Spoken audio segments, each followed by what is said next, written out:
आजिर meeting रे chief guest थिले आमर ए कुन्नी बिल्ली। आज मो बोर मूड एमती थिला जे से खाइबारे चिकेन सहित चिंगुड़ी बनौ चिकेन बास्ना हो आम घर गोटे इंपोर्टेंट पर्सन आसी पहुंची गले आ से होची मु बोर एमती मास्टर शेफ वाला मोड देखी मोर क्वेश्चन थिला कि चिकेन सहित चिंगुड़ी बनैबार कौन आवश्यकता अछि आ मोर क्वेश्चन सुनी कि बोर आंसर थिला जे तू तो खाइबा लोक तोर एते कथा बुझिबार कौन आवश्यकता आंसर सुनी मु गोटे प्लेट धरी पहुंची गले आ दयार मते गोटे पीस चिकेन रोसई भी सर जाइतला तो मु बसी गली खाइबा पई आ चिकन टा एते टेस्टी थिला जे चिंगुड़ी के तो मु पूरा भूली गली। सेतिक टाइम रे सारंकर कॉल आसला जे स्कूल आज गोटे छोट मीटिंग टा हबार अछि तो आमे देरी न करी भाई सब बाहरी गलो स्कूल को आ बाटरे आमर प्रिय सखा सहित भी देखा है स्कूल पहुंचलु मीटिंग पई हेले एठी मीटिंग कम इटिंग स्टार्ट हो गला काहे ना आज आम सार को घरे बनितला टेस्टी टेस्टी मुड़ी रो मुआ। मीटिंग स्टार्ट हो आउ जने खास लोक आसी पहुंच जाइतिले आ से होचंती आजिर आमर चीफ गेस्ट आ से चीफ गेस्ट जनक आउ केही नुहंती एही होचंती आम कुन्नी बिलेई महाशय।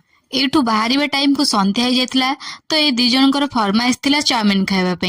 अरे ए कौन ये कौ राज्यर महाराजा आसिक चाउमिन खाऊं मु तो किसी भी जानी पारनी। महाराजा चाउमिन खाइबा देखी मु भी गोटे प्लेट चाउमिन ऑर्डर करदेली आ पेट भरी खाई सारिबा परे गोटे मंचूरियन पार्सल नहीं आमे बाहरलु घर को। घरे पहुंच पहुंचू आम पुओ गोटे प्लेट धरी आसी पहुंची गला आ ताकू देखी मु पार्सल खोली किछि मंचूरियन ताकू देदेली आ से तो आकु खाई के बहुत खुशी हैला। आ आपन से तो देखा नेक्स्ट वीडियो रे। Bye bye.